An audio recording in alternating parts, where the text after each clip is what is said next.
Haleluya. Bwana Yesu asifiwe. Amen. Basi ni jioni nyingine njema na wakaribisha nyote ambaye mnatazama ukiwa hapo nyumbani, ukiwa kazini.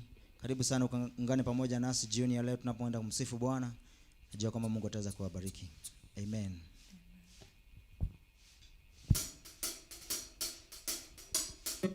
Pigia Yesu tu makofi mazuri popote ulipo.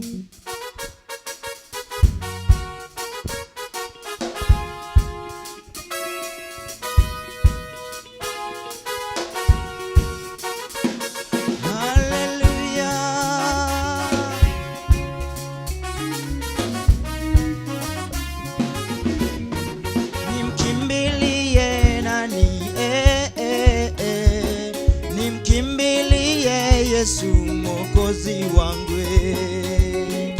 nimkimbilie nani? Nimkimbilie Yesu Mwokozi wangu, nimkimbilie nani? Nimkimbilie Yesu Mwokozi wangu, nimkimbilie nani?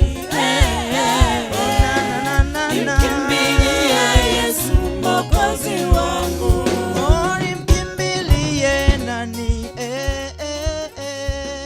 Nimkimbilie Yesu Mwokozi wangu, nimkimbilie nani? Nimkimbilie Yesu Mwokozi wangu. Pigia Yesu makofi mazuri. Haleluya. Ni njia ya uzima, ni njia ya uzima ya kwenda kwa Baba. Njia ya uzima, ni njia ya uzima ya kwenda kwa Baba. Oh, ni njia ya uzima,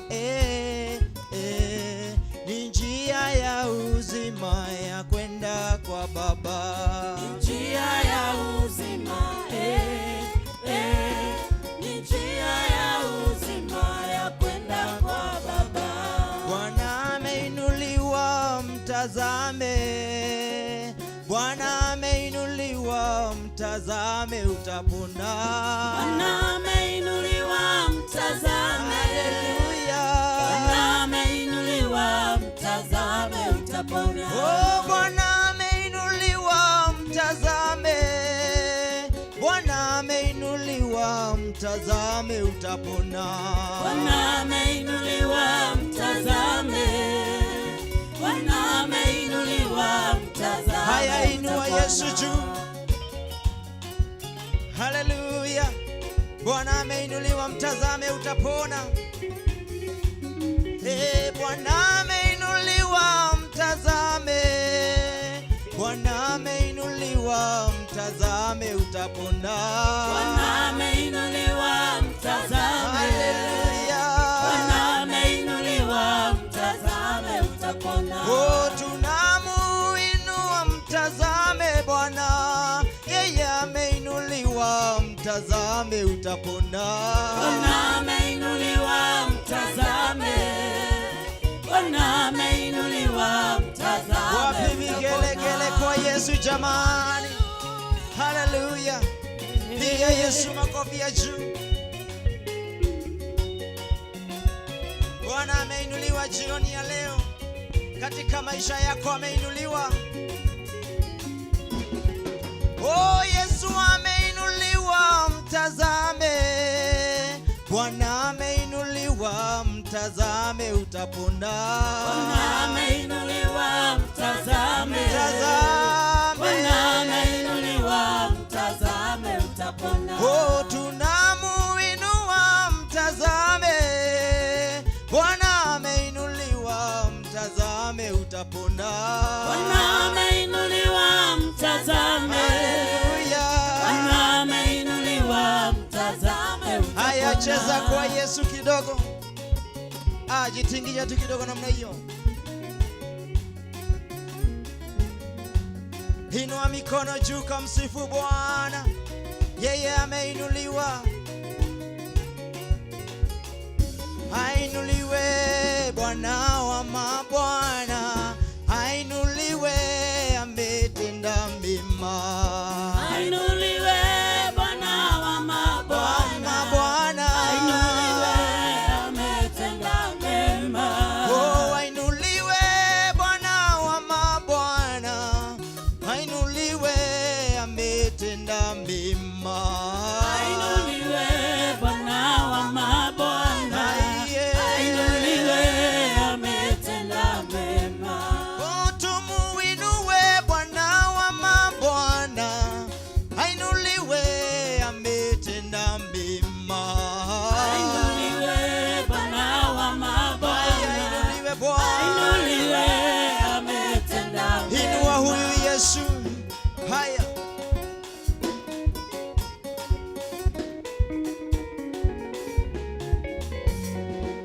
Vigelegele kwa Yesu. Haleluya. Oh, ainuliwe Mungu wetu leo. Ainuliwe, ametenda mema. Ainuliwe Bwana wa mabwana. Ainuliwe. Ainuliwe, ametenda mema. Oh, ametenda mema. Ametenda mema. Oh, ametenda mema. Ametenda mema. Oh, ametenda mema. Ametenda mema. Ametenda mema. Ametenda mema. Oh, ametenda mema. Ametenda mema. Vigelegele kwa Yesu jamani. Yeye ametenda mema.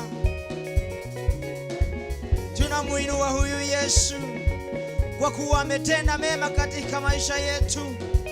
Haleluya. Oh, ainuliwe Bwana wa mabwana.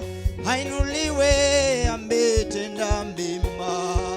Ainuliwe Bwana wa mabwana.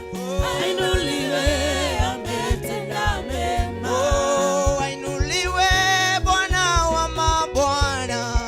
Ainuliwe, ametenda mema. Ainuliwe Bwana wa mabwana. Haleluya. Ainuliwe, ametenda mema. Oh, ananipenda Mwokozi, yeye ni mwema.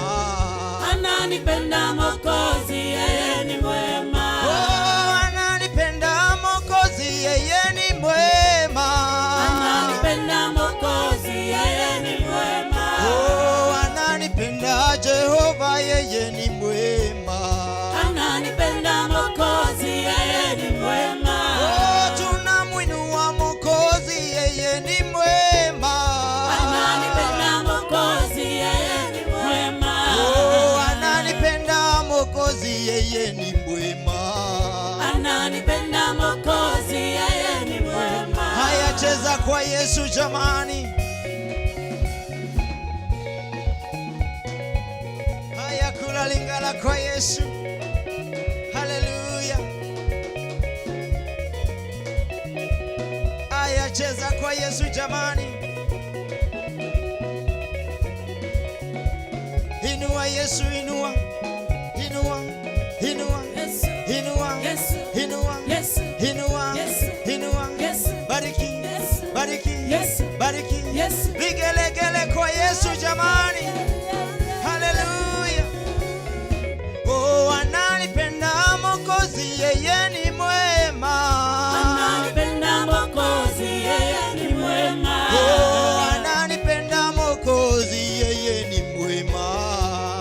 Ananipenda Mwokozi, yeye ni mwema.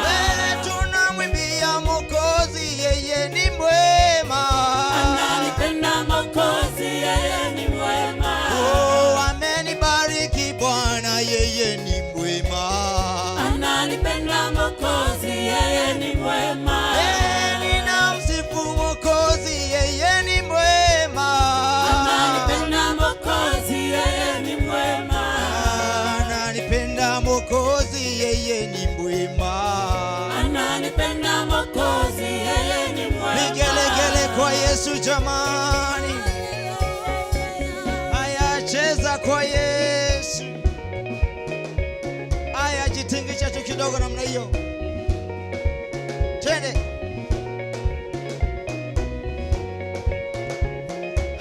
Hallelujah. Inua, inua Yesu, inua. Yesu, Inua, Yesu, inua, Yesu, inua. Yesu. Wapi vigelegele kwa Yesu? Katikati ya miungu hakuna Mungu kama wewe. Mungu kama wewe. Katikati ya miungu sijaona Mungu kama wewe. Mungu kama wewe. Katikati ya miungu sijaona Mungu kama wewe.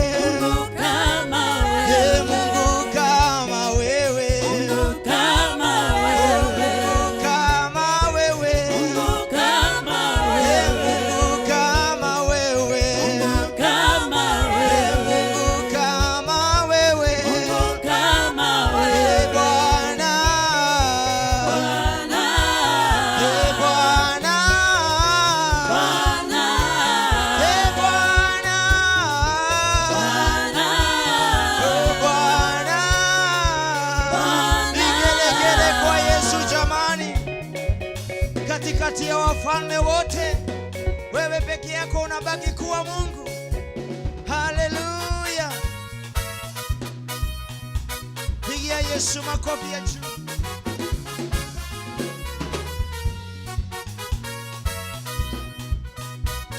Kula muziki kwa Yesu. Katikati ya miungu sijaona Mungu kama wewe. Mungu kama wewe. Katikati ya wafalme sijaona mfalme kama wewe. Mfalme kama wewe. Katikati ya viongozi hakuna kiongozi kama wewe. Mungu kama wewe. Mungu kama wewe. Mungu kama wewe. Mungu kama wewe. Mungu kama wewe. Mungu kama wewe. Mungu kama wewe. Mungu kama wewe. Mungu kama wewe. Bwana. Bwana.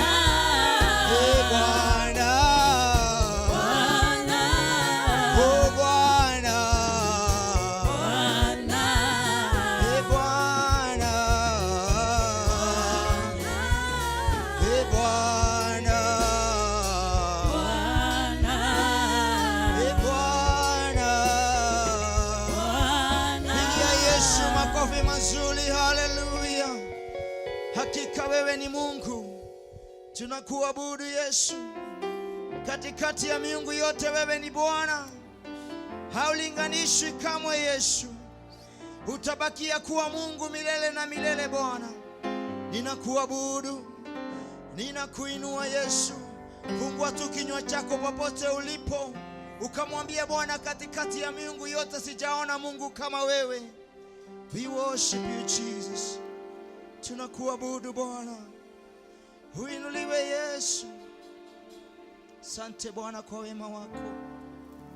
Wewe ni mwaminifu Bwana. We worship you Jesus. Hallelujah. Hallelujah. We bless you, O God. We worship you. We welcome your presence, King of glory. Na tunataka kusema mataifa yote yanakuabudu.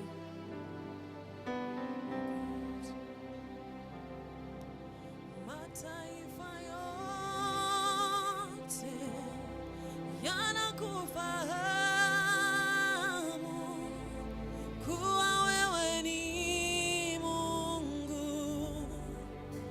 usiyeshindwa, mataifa yote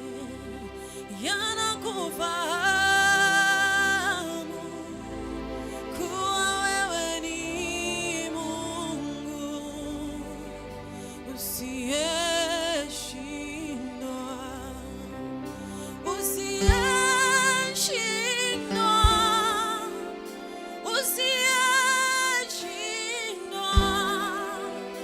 Wewe ni Mungu usiyeshindwa, usiyeshindwa, usiyeshindwa. Wewe ni Mungu usiye mataifa yote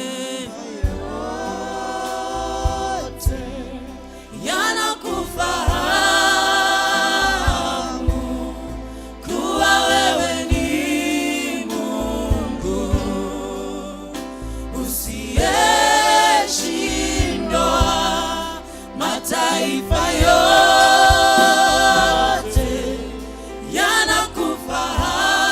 yanakufahamu kuwa wewe ni Mungu usiyeshindwa, usiyeshindwa, usiyeshindwa, usiyeshindwa. Wewe ni Mungu usiyeshindwa, usiyeshindwa,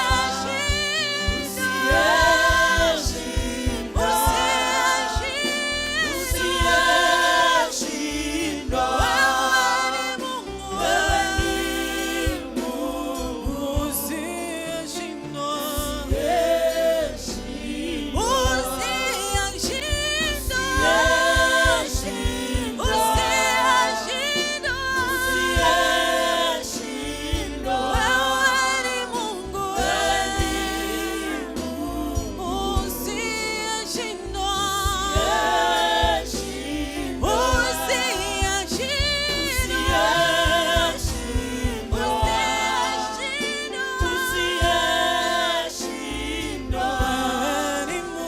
Wewe ni Mungu usiyeshindwa,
Mungu wetu na Baba wetu wa mbinguni, tunakushukuru, tunakuheshimu.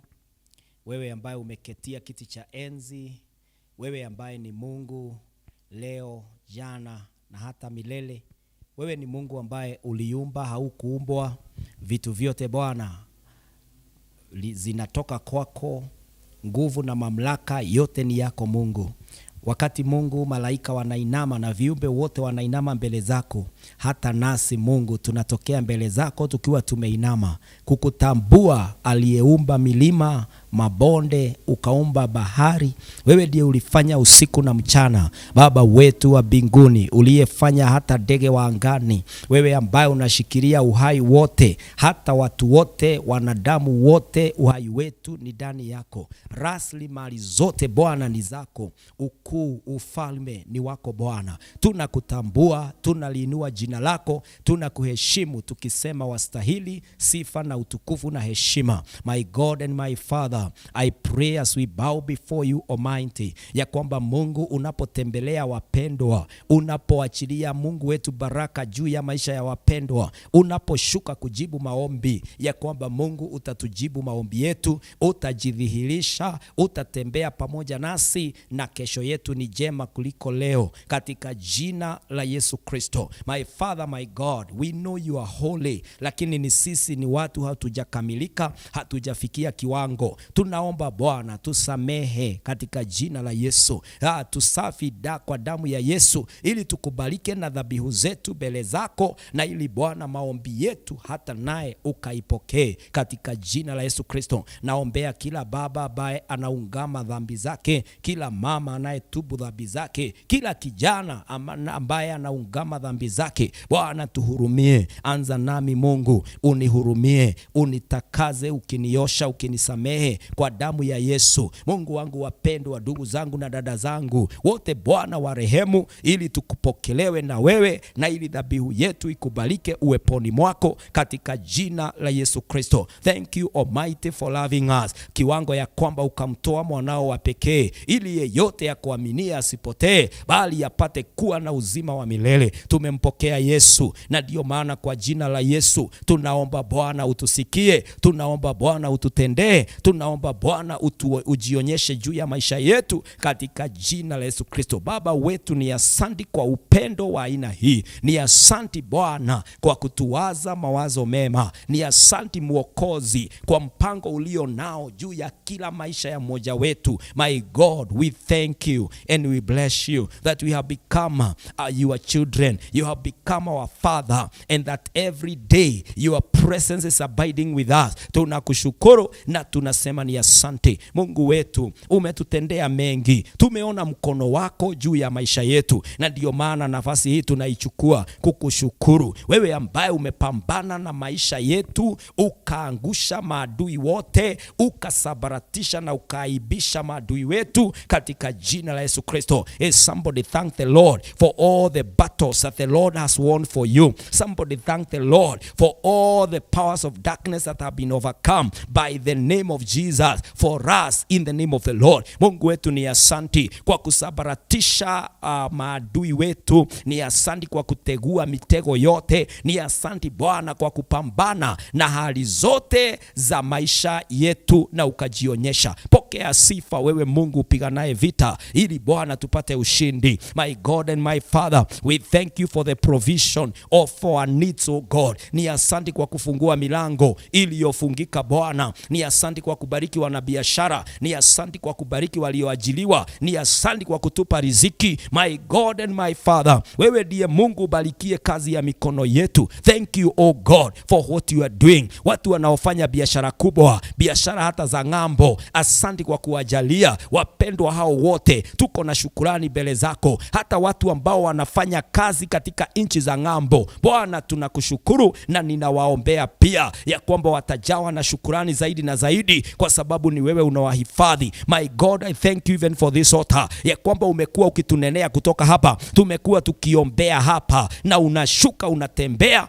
unajidhihirisha na unajionyesha. Baba Mungu, pokea sifa. Wewe uliyeinuliwa, uliyeheshimika. Ni asanti Bwana, ni asanti kwa uponyaji, ni asanti Bwana kwa amani, ni asanti Bwana kwa ushindi. Asante hata kwa neno lako linalotutia nguvu kila wakati. Bwana, unajionyesha katikati yetu. Asante kwa wachungaji wote ambao wanakushukuru kwa huduma ulizowapatia. Ni asanti Bwana kwa watu walio na ushahidi wa maushuhuda ya miujiza iliyotendeka katika maisha yao. My God, I thank you for this far you have brought us. Neema ambayo Bwana imefanya tuvuke miezi minne na tuingie mwezi wa 5. Si ni baraka yako, si ni mkono wako unatumika. Pokea sifa Baba, pokea heshima Mwokozi, kwa maana hakuna mwingine aliye kama wewe. Jina lako limeinuliwa, jina lako limeheshimiwa, hakuna mwingine aliye kama wewe. My God, I pray that even in this new month you are going to work wonders. You are going, my God, to build a new legacy in each one's life for your glory, for your honor and for your worship. Na tutakushukuru Baba, tutasema ni wewe umetenda, tutasema ni wewe Bwana ulijibu maombi, na ni wewe umejionyesha. Tunaomba katika mwezi wa 5 magonjwa hayana nguvu. Tunaomba katika mwezi wa 5 kushindwa hasio sehemu yetu. My God, katika mwezi wa 5 milango inafunguka, baraka inanyesha katika jina la Yesu Kristo. Nalo neno lako Bwana linapata nafasi na linatimika katika maisha yetu katika jina la Yesu Kristo. Mapepo yashindwe, ngome zote za giza zianguke katika jina la Yesu Kristo. Waliotekwa Bwana wakafanyike huru, kwa maana unavunja hiyo minyororo na unainua wapendwa kwa njia ya kipekee. In the name of the Lord, may the anointing of the Lord overflow. May the hand of God that sets us apart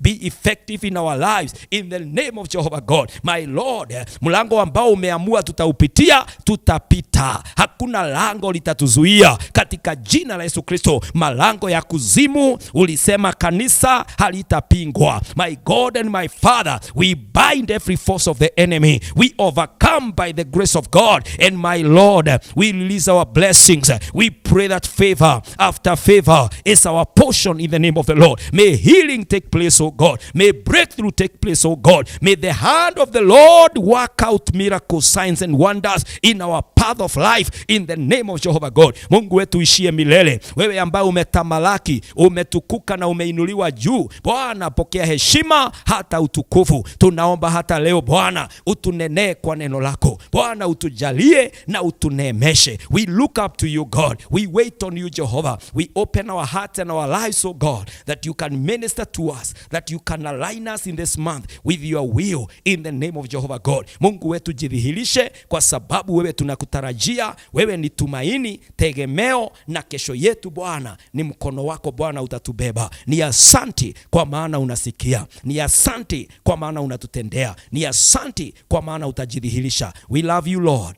We look up to you Almighty. May thy kingdom come and thy will be done, O God. All this we pray in the precious name, the name above other names, the name that Jesus you gave to us and told us to pray anything to our Father, and through this name it shall be granted. Jesus, may it please you to grant our prayer even beyond it. This is our prayer in Jesus' name we pray. Amen, amen, amen, amen. Wapendwa na wasalimu nyote katika jina la Yesu Kristo. Shalom. Praise the name of the Lord. Tunashukuru Mungu kwa sababu ya kutujalia, kutubariki na hiyo miezi iliyopita, na pia kutupatia mwezi mwingine by the grace of God. And we shall live and live and live until we have enough by the grace of God. Today, I want to talk about something that is very important and dear to my life. Jambo ambalo linafanya mtu akumbukwe ni kwa sababu ya vitabu alivyoandika, ni kwa sababu ya maisha aliyoyaishi. Mtu anakumbukwa kwa sababu ya njia ambayo alitembea, barabara aliyoitembea na akahitimu, akafika kiwango fulani. Na kile kinafanyanga watu wa aina hiyo wawe na influence kubwa ni kwa sababu ya kitu kinaitwa consistency. Those people, the way they were able to build their career, there was consistency as they were gathering information, as they were giving, they were building their wisdom. What they were walikuwa, hata wale watu wameandika vitabu watakueleza, sometimes they spent sleepless night. Wakati mwingine walikuwa wanaiacha ilale, wanairudia tena, wanaendelea na ile mada, their theme of writing, na wangeandika. Watu wale ambao tunawajua na huduma kubwa, tunawajua na biashara kubwa, tunawajua wakiwa na a lot of influence, ni watu ambao wamekuwa consistent in their calling, consistent in what they do. And so wapendwa, what does the word of God say about consistency? We know of Jesus when he was born, he moved awaiting the appropriate time, na wakati wake ulipofika wa kujifunua na kufanya makusudio ya mbingu kwa nini yalikuja. There was a lot of consistency, kuzaliwa, kuendelea mpaka kufufuka. Hakuna mahali Yesu alikuwa na gap. How do we imitate our Savior? How do we follow after the footsteps of the heroes and the heroines of faith being led by Jesus Christ? Leo hii Mungu anatufunulia the way to be consistent. How do we become consistent? Which area of life are we to be consistent in? Tutafuatilishianaje mambo na maisha yetu kama Wakristo ili tukaweze kuvuna kile tulichoitiwa na Mungu, na ili tukaone baraka ya mikono yetu. Number one, be consistent in your service to God. As you serve the Lord, it is about consistency.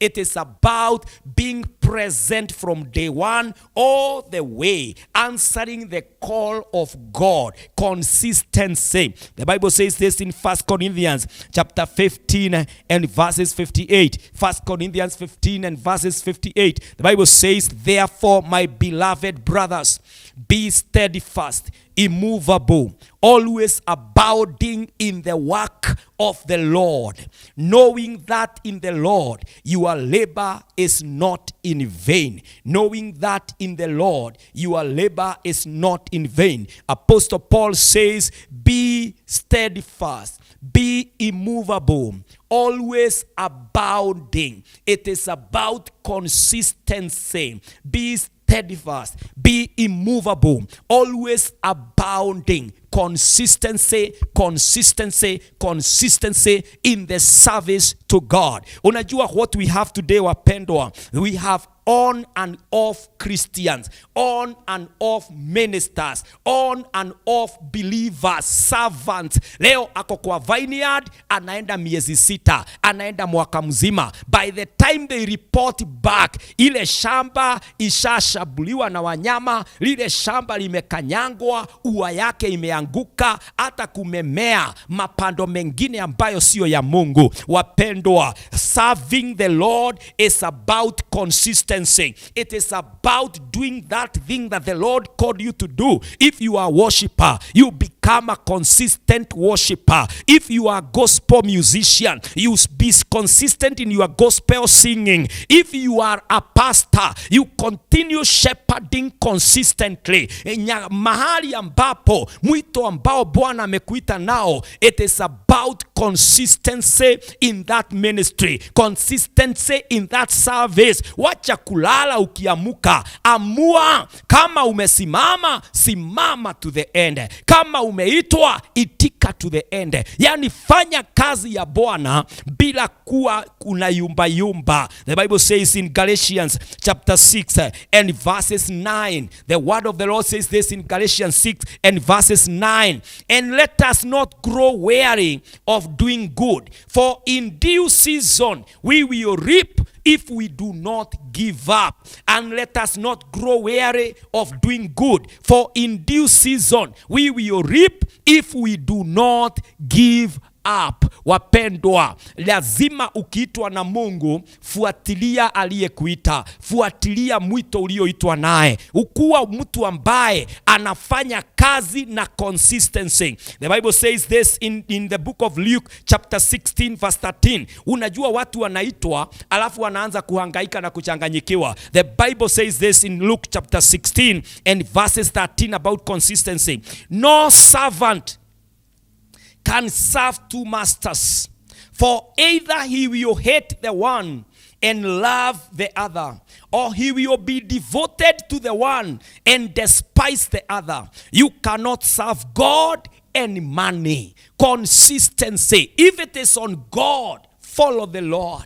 If it is about the world, you can fall on that other end, lakini maandiko inasema you cannot changanyikiwa. You cannot serve God in a mix. You cannot be fully committed on another power and then to another power. You must declare your stand and say, I will serve the Lord without confusion. I will serve the Lord without diversions. I will serve the Lord with a clear path. I will tell the people I am a pastor. They will see my pastoring. They will see my flock. They will understand my shepherdhood. Watafuata na hata wachanganyikiwa. Wakati ninaamuka asubuhi, mimi ni pastor. Mchana mimi ni pastor. Usiku mimi ni pastor. Januari mimi ni pastor. Kuendelea, consistency. Nyakati ambazo tunaishi wapendwa, hata kanisa limechanganyikiwa. Watu wanashangaa, were these not believers? Were these not the gospel artists? Were these not the men who feared the Lord? What is happening this night? What happened in the middle of the year? Wapendwa, consistency pays. Being consistent in the will of God, being consistent in the calling of God, being consistent in the power that God have given to you inahitajika kwa njia kubwa. Somebody pray, tell the Lord, Father, I want to be consistent. I want to come back home and now run the course that you called me to do. My Father, I pray for my brothers and sisters that all of us will be wakened up. My God, we shall rise up and we shall serve the Lord consistently in the calling that you have done in our lives in the name of the Lord. My Father, my God, help us to do the work of the Lord. Help us to serve the Lord. Help us, Almighty, to do your will according to your calling. This is our prayer in Jesus' precious name. Wapendwa, the second area that we need to be consistent in is an area of anointing. It is an area of the gifting of the Spirit of God, which is your area of anointing. The Lord requires that you are consistent in that area, ya kwamba kipawa ambacho Bwana amekupatia, zawadi na karama ya Roho ambayo umezawadiwa, ufanye kazi kwa hiyo laini. You must not despise that anointing. Follow the calling the Lord has done in your life. Wacha confusion ya kwamba ninataka hii, ninafanya hii.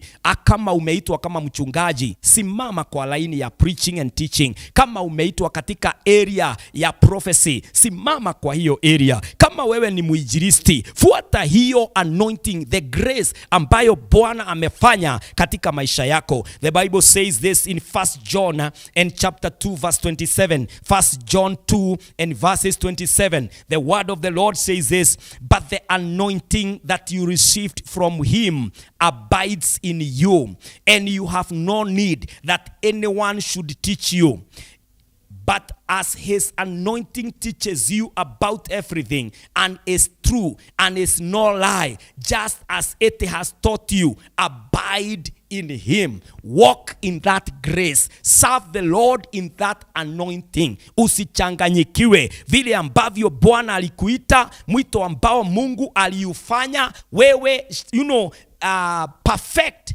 Be a person who is growing in your area of anointing. By the way, the gift of the Spirit of God, huwa ziko zinakuwa vile tunakuwa. Kipawa kiko ndani yako, but you can only operate in the maturity level ambayo unakuwa. The more consistent you are in that area, as you grow in experience, as you grow in impact, as you grow in the area of influence, nayo kipawa chako huwa kina manifest in those areas. The Bible says this in 1 Corinthians chapter 14 and verses 20. 1 Corinthians 14 and verses 20. Brothers, do not be children in your thinking.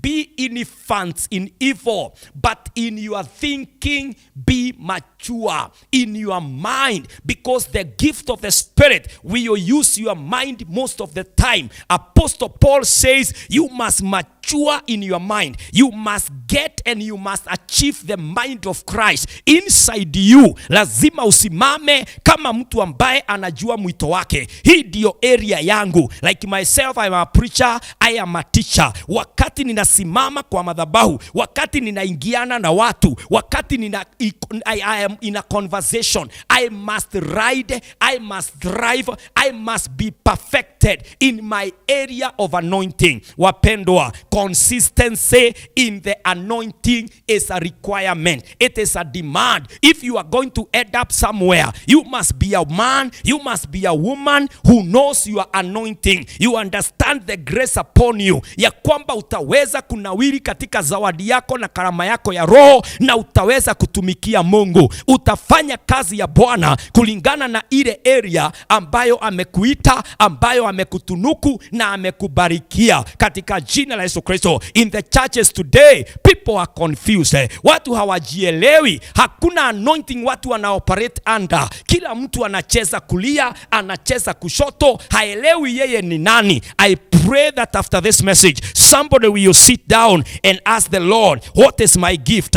of the Spirit? Karama yangu ya roho ni gani? Mungu alinibariki kwa njia gani ili nitumike katika mwili wa Kristo? How I pray that all of us would understand our areas of anointing, ili tukaweze kuperfect, tukaweze kukua, maturing up in our thinking, ya kwamba tutaweza kufanya kazi ya Bwana kulingana na vile Bwana ametuita. Somebody pray now. Tell the Lord, I desire to operate in the anointing that God you have anointed me on. I pray that I can be perfected in my area of anointing katika jina la Yesu Kristo. Mungu wangu, ninaombea wapendwa, ninaombea kanisa, ninajiombea that in our areas of anointing we will be able to be consistent. We will serve the Lord consistently in the anointing that we have been called to operate in katika jina la Yesu Kristo. Our Father and our God, grant us even beyond this prayer in the name of the Lord. Help us, Almighty, in our anointing. In Jesus' name we pray.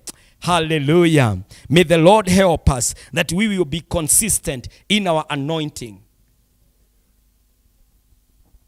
And the last one, in the interest of time, be consistent in the word of God.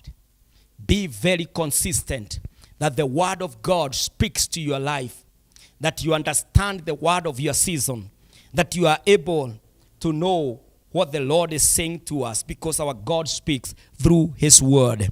The Bible says this in 2 Timothy and chapter 3 verses 16 about the scripture, about the word of God, and why we require to be consistent in the text. The Bible says all scripture is breathed out by God, and it is profitable for teaching, for reproof, for correction, and for training in righteousness. All scripture is breathed out by God. Maandiko matakatifu, Biblia, neno la Mungu, limetoka kwa kinywa cha Mungu. And the Bible says it is profitable in 4 areas. Number 1, for teaching. Kama unataka kufunzwa, ni neno litatufunza. Number 2, for reproof. Ya kwamba kama umepotoka, neno linakurudisha. You are rebuked by the word of God. And for correction. And finally, it trains you in righteousness.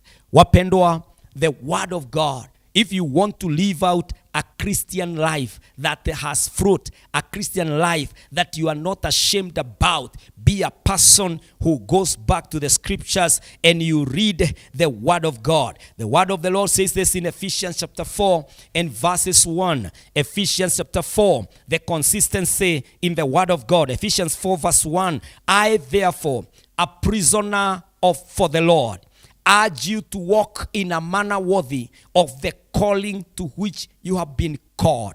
Apostle Paul says a manner, walk, live in a manner worthy you are calling. A life worthy the calling you have been called. How do you know that? It is by looking into the scripture, because the scripture, the word of God, is the one that speaks to us, and it is able to help us understand the plan of God even for our lives and the purposes of God in our lives. The Bible says this in Hebrews chapter 10 and verses 23. Hebrews 10 and verses 23.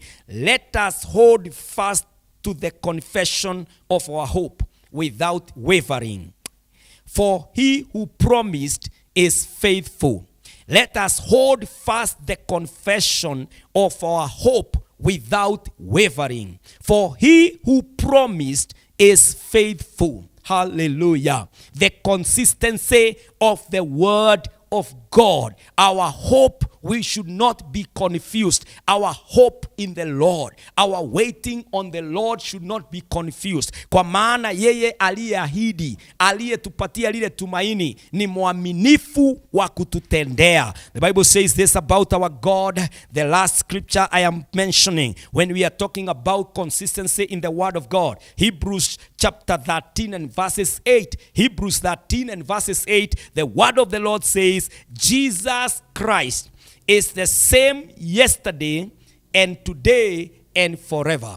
Jesus Christ is the same yesterday, today, and forever. Our God is so consistent. The word of God that we are to emulate, we are to be after, we are to imitate is a consistent God. There is God in the scripture who is so consistent. And wapendwa, tumeitwa kufuatana na huyu Mungu. Watu wengine leo unakuwa rebuked na the word of God, kesho yake unavunja lile neno. Kesho yake, kesho kutwa, yani watu wanaishi a bunch of confused life, ya kwamba tunataka kuamini neno hili na tunataka kupinga lile lingine. The word of God is consistent. You cannot obey some part and also destroy other part or disobey other part. Wapendwa, our God is consistent. The God of the OT is the God of the NT. Mungu wetu habadiliki kamwe, na ndio maana tunastahili kuomba Roho wa Bwana atujae zaidi, ili awe mwalimu wa kutufunza jinsi ya kuelewa, jinsi ya kutenda, jinsi ya kuishi the word of God. Wapendwa, let us be encouraged today. Let us be challenged today to be men and women who are consistent in our lives in the calling of God. Is somebody pray and tell the Lord, Father, align me with consistency. I want to be consistent in the word of God. I want to be consistent in my anointing. I want to be consistent in the service, the calling God has done for me. I want to serve until I am no more. In the name of the Lord, my anointing will be exhausted. My Father, my God, your word, I will follow your word consistently, that I may become the will of God, that the purpose of God in my life, in the name of the Lord. Baba, tunaomba, help us, Almighty, that we will not conflict the will of God in our lives. We will not, my Father, abort the plan and the purposes of God in our lives. Tunaomba Bwana, consistency in the name of Jesus. Help us, Almighty, that we can be like Christ. Paul said, imitate me as I imitate Christ. Lord, even in our generation, we shall imitate you, Christ Jesus, you who do not change, yesterday, today, and forevermore. Help us, oh God, that we are consistent and not inconsistent. In Jesus' name we pray. Amen. Amen. Wapendwa, Mungu atubarikie na neema ikatutoshe. How I pray that the time I said praise the Lord, even that time of the coming back of our Lord, if I will be alive, I will be saying the same, that I love the Lord, that I'm walking in Jesus. May the Holy Spirit help us to abide to the will of God, even in our days and in our generation. In Jesus' name, amen. Huo wakati, wapendwa, wa kutoa dhabihu zetu umefika, na nambari ambayo unaweza kutumia ni hiyo ambayo umewekewa hapo kwa screen. Paybill number 57116 57116, na ikikuitisha account unaweza kuandika consistency in the area ambayo una struggle nayo. Mungu akusaidie, ama uandike jina, ama uandike it's a thanksgiving, it's a tithe, na itakuwa dhabihu mbele za Bwana na Mungu atakubariki. Hebu na tuombe unapotoa. Baba, katika jina la Yesu Kristo, bariki wapendwa wote wanaotoa, wainue Bwana, pokea dhabihu yao, watendee kwa sababu wewe ni mwaminifu. Jionyeshe katika maisha yao, kwa maana wewe unatenda na unafanya lile wewe pekee unaweza kufanya. Jionyeshe katika maisha yetu, na Mungu wetu ujidhihirishe unapopokea sadaka zetu na dhabihu zetu. Katika Kristo Yesu tunaomba na kukutolea. Amen. Amen. Mungu akawabariki wapendwa. How I pray that you will remain that child, that son, that servant, that person who loves the Lord consistently. God bless you and have a great time even in the new month by the grace of God. Amen. Amen.